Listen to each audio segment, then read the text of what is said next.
આપ જોઈ રહ્યા છો satyday.com પાક્કું ગુજરાતી।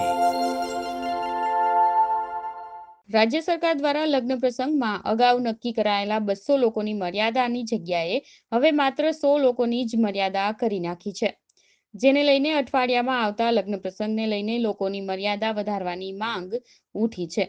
જે ઘરમાં લગ્ન છે તે પરિવારજનો જણાવે છે કે લગ્નની કંકોત્રીઓ વહેંચાઈ ગઈ છે, તમામ તૈયારીઓ થઈ ગઈ છે અને લોકોની મર્યાદા ઘટાડતા લગ્ન કેન્સલ કરવાની નોબત આવી ગઈ છે। હાલ તો પરમિશન માટે દોડધામ કરી રહ્યા છીએ। દેશભરમાં વકરી રહેલા કોરોનાના કારણે સુપ્રીમ કોર્ટના આદેશ બાદ રાજ્ય સરકાર દ્વારા લગ્ન પ્રસંગ અને ધાર્મિક અને અંતિમ વિધિમાં હાજર રહેતા લોકોની સંખ્યા મર્યાદામાં ઘટાડો કરવામાં આવ્યો છે। જો કે લગ્ન પ્રસંગમાં અગાઉ નક્કી કરાયેલા 200 લોકોની મર્યાદાની જગ્યાએ હવે માત્ર 100 જેટલા લોકોની જ સંખ્યા નક્કી કરવામાં આવી છે, જેના કારણે સુરતમાં પણ લગ્નના આયોજનોને મોટું વિઘ્ન નડ્યું છે। અગાઉથી જ લોકો દ્વારા લગ્નની 200 થી વધુ લોકોને પત્રિકા વહેંચી દેવામાં આવી છે। લગ્ન પ્રસંગનો સમય પણ નક્કી કરી દેવામાં આવ્યો હતો। નામ કાંતિભાઈ, શું કહીશું જે પ્રમાણેનો નિર્ણય રાજ્ય સરકાર દ્વારા લેવામાં આવ્યો છે, કઈ રીતના આયોજનો હતા અને હવે કઈ સ્થિતિમાં મુકાયા છો? રૂપાણી સાહેબની એટલી જ મહેરબાની છે કે તમે કર્ફ્યુ લગાવ્યો એ કેન્સલ કરો, કાં તો રવિવાર પૂરતો આખો દિવસ કર્ફ્યુ રાખો ને આમાં છૂટ આપો અમને, તો અમારા મેરેજ થઈ જાય બધું બરાબર। કેમ કે અમારું નજીક તે તારીખે છે, હવે અઠવાડિયું સમજી લો 5 દિવસ બાકી છે, 5 દિવસ બાકી છે, પત્રિકા બધી વેચાઈ ગઈ છે। હવે કોને બોલાવો કોને નહીં બોલાવો એ તમે નિર્ણય લેવો।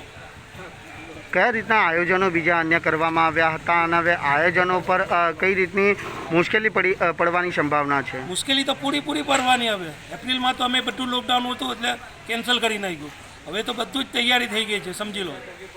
અમારે હવે કોને બોલા કોને નહીં બોલા હવે આજુબાજુવાળાને બી વિચાર કરવો પડે એવો શક્યતા થઈ ગઈ છે। તમે કંઈ મહેરબાની કરો ને કર્ફ્યુમાં અગાડી છૂટ આપો વધારે તો અમારું કામ થઈ જાય। રાત્રિના 9 વાગ્યાથી સવારના 6 વાગ્યા સુધી રાત્રિ કર્ફ્યુ હોવાથી અસમંજસની સ્થિતિમાં લોકો મુકાયા છે। રાજ્ય સરકાર લગ્ન પ્રસંગમાં હાજર લોકોની સંખ્યામાં મર્યાદા વધારે તેવી માંગ કરવામાં આવી રહી છે, જ્યારે રાત્રિમાં 11 વાગ્યા સુધી લગ્નના આયોજનની પરવાનગી આપે તેવી માંગ પણ ઉઠી છે, જેથી કરી અગાઉથી નક્કી કરેલ સમય પ્રમાણે ભોજન સહિત લગ્નની વિધિ સુપીરે પાર પાડી શકાય છે। સુરતમાં લગ્નસરાના મુહૂર્ત વચ્ચે કર્ફ્યુની ગ્રહણ લાગ્યું છે।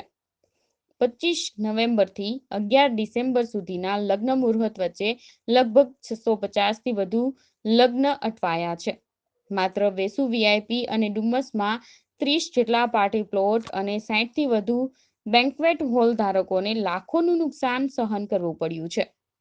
મોટા ભાગના હોલ ભાડા પર એટલે ભાડે રાખનાર તમામને લાખોનું નુકસાન સહન કરવાનો વારો આવ્યો છે।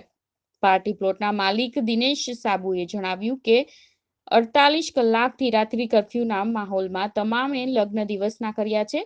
લગ્ન તો ખાનપૂર્તિ છે, એ થવાના જ છે, પરંતુ 100 મહેમાનોમાં મોટાભાગના પરિવાર અને નજીકના સંબંધીઓ જ હશે, એટલે જે ખર્ચ અગાઉ થતો તેમાં પણ ઘટાડો થયો છે।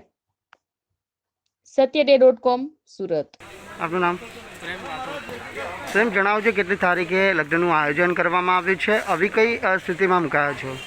1 ડિસેમ્બરના મારા મેરેજ છે અને હવે 200 માણસની છૂટ હતી એ પ્રમાણે અમે આયોજન કરેલું હતું ગાઈડલાઈન પ્રમાણે સરકારની। હવે એ લોકો હવે થોડાક દિવસમાં ડિસિઝન લીધું કે 100 માણસને હવે અમારી પત્રિકા એ પ્રમાણે વેચાઈ ગઈ છે। હવે કયા મહેમાનોને બોલાવવા, બહાર ગામમાંથી કંકોત્રી બધે પહોંચી થઈ ગઈ છે।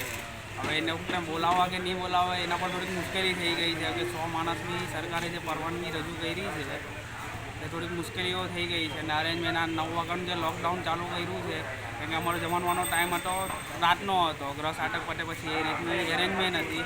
હવે જમાનામાં બી અમારે થોડુંક ચેન્જ બધું કરવું પડશે। લગ્નના આયોજનમાં અમારે બહુ મોટો ફેરફાર કરવો પડે એમ કે સરકારને થોડુંક એવું છે કે તમે થોડીક પરવાનગી વધારો। Welcome to the Ran Festival, a time for this stark land to don the colorful robes of festivity. Breathe in this air of celebration and excitement. Breathe in a bit of Gujarat. YouTube પર જાઓ અને અમારી channel satyday.com ને subscribe કરો અને બાજુમાં જે નાની ઘંટી છે તેમને ક્લિક કરો, જેથી અપડેટ ન્યૂઝ તમારા સુધી પહોંચી શકે।